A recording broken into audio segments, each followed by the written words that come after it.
दानापूर येथे ललित यात्रा महोत्सव शेकडो वर्षांची परंपरा गावकऱ्यांनी जोपासली। दानापूर वान नदीच्या तीरावर वसलेल्या व तेल्हारा तालुक्यातील दानापूर येथे पंढरपूरच्या यात्रेनंतर येणाऱ्या आषाढी कृष्ण चतुर्थीला म्हणजेच बुधवारी राधाकृष्ण रासलीला ललित यात्रा महोत्सव दुर्गामाता मंदिर परिसरात मोठ्या उत्साहात पार पडला।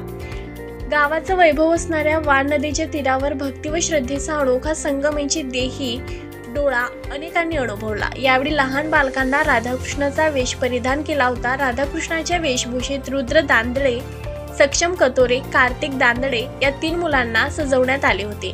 हरिनामाच्या गजरात राधाकृष्णाचा जय जयकार करीत सायंकाळी भाविकांनी वान नदीच्या तीरावर दर्शनासाठी एकच गर्दी केलेली पाहायला मिळाली। पावसाळ्यात कितीही पाऊस असला तरी या दिवशी दरवर्षी पाऊस हजेरी लावतो असा येथील वृद्ध व्यक्तींचा अनुभव आहे।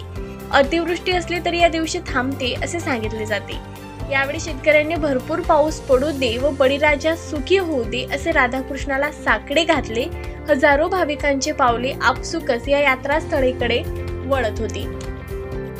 भाविक भक्तिभावाने दर्शन घेत होते। यावेळी सायंकाळी 6 वाजता वान नदीच्या पात्रात राधाकृष्ण व रुक्मिणी यांना दही, पोहा, शिरा, खिरापत व मिष्टानांचे जेवण यावेळी देण्यात आले। लाह्या व दहीहंडीचा हजारो भाविकांनी लाभ घेतला। भगवंताला झुल्यात बसून राधाकृष्ण अशा जयघोषात हलवण्यात आले। महाआरतीनंतर सायंकाळी राधाकृष्ण रुक्मिणी यांना खांद्यावर बसून ढोलाच्या भक्तिमय वातावरणात गावातून भव्य मिरवणूक काढण्यात आली।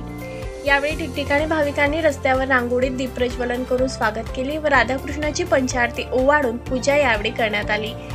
येथील सरदार सिंग ठाकूर यांच्या निवासस्थानी महाआरती करून महाप्रसाद वितरित करण्यात आला। त्याच पार्श्वभूमीवर जे लोक पंढरपूरला जाऊ शकले नाहीत त्या लोकांसाठी तेल्हारा तालुक्यातील दानापूर येथे कृष्ण चतुर्थीला म्हणजे पंढरपूरची यात्रा झाल्यानंतर हा एक ललित यात्रा महोत्सव दानापूर येथे पार पडतो। या ठिकाणी लहान मुलांना राधाकृष्णाच्या वेशभूषेत सजवून वान नदीच्या तीरावर इथं आणलं जातं आणि त्या ठिकाणी त्यांना त्यांची पूजा अर्चा केली जाते।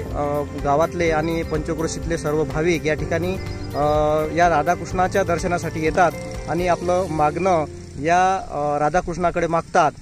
त्यानंतर लाईचा जो महाप्रसाद असतो तो महाप्रसाद पूर्ण गावामध्ये या ठिकाणी प्रसाद म्हणून लोकांना दिला जातो आणि पूर्ण गावातून पारंपरिक वाद्याच्या निनादात ढोल आणि ढोलाच्या भजनाच्या माध्यमातून पूर्ण गावामधून या राधाकृष्णाची मिरवणूक ही काढली जाते। या यात्रेला जवळजवळ 150 वर्षाचा कालखंड हा लोटलेला आहे आणि अत्यंत पुरातन असलेली ही यात्रा ही पंढरपूरच्या यात्रेनंतर या परिसरात होते। ही एकमेव यात्रा तेल्हारा तालुक्यातील दानापूर इथे भरत असते आणि हा यात्रेचा जो महत्त्वाचा विषय हा आहे की या यात्रेमध्ये पंढरपूरच्या यात्रेनंतर येत असल्यामुळे या ठिकाणी लोक आपलं मागणं मागतात।